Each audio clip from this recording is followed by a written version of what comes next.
We know that Sativa and Indica will not predict how we feel. How about strain names, right? Got to be a good indication of how we're going to feel. I wish. I really wish. In many cases, and this is scary for people, but in many cases, they're just totally made up.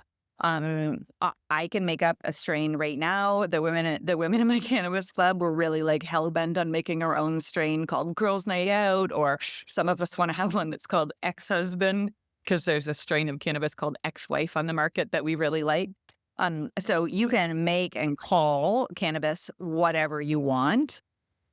Plus, spaces where we're supposed to be able to trust that we're getting what we need, dispensaries, for example, are notorious for swapping out something that's selling well for something that's not selling well, just to kind of get it off the market. So if Blue Dream's selling really well, but they're almost out of Blue Dream and they have this, I don't know, blueberry crack or something over here, just put it in the Blue Dream jar and sell it as Blue Dream. There are multiple tests over and over that have shown that people think they're getting a certain strain and they are not. And I want to show you something else.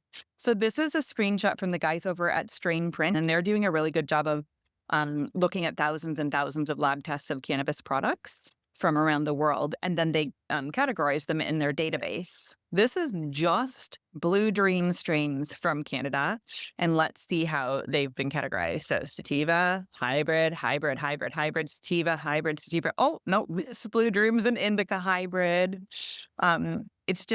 It's like insane to me that we have all of this differentiation, even within a legal, regulated market like Canada. So yeah, strain names are not super reliable, which is annoying.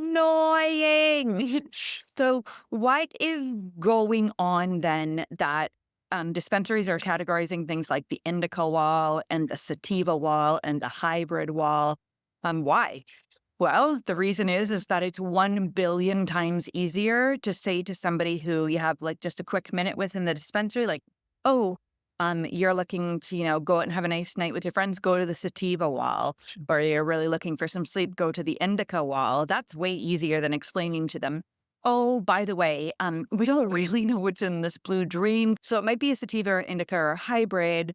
Plus, just so you know, it's not going to be the name of the plant. It's going to be how much THC and CBD and the terpenes that are in there and how you take it and how your endocannabinoid system is functioning.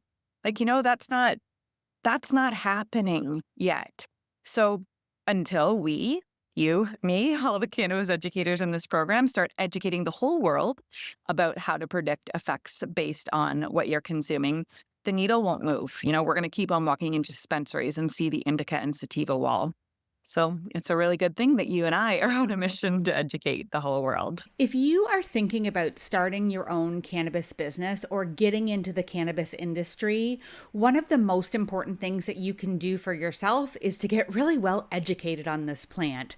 As you've heard there is a lot to dive into. And if you're going to be in this space, it's important that you know as much as possible about this and that you can talk to other people about it so that you can be an ambassador for the plant. At the Cannabis Institute, our certified cannabis educator program gives you all the knowledge and skills that you need to be able to confidently talk about this plant and how beautiful and wonderful and magical it is. And we teach you how to be out there in the world talking about it digitally so that as you grow your business, you're taking advantage of where the people are actually at on podcasts, on videos, checking out social media. If being your own boss in the cannabis industry sounds like a great deal to you, head over to www.cannabiscoachinginstitute.com and check out the Certified Cannabis Educator program. You can be certified in as little as 3 months, and then you can be out there changing the world as well.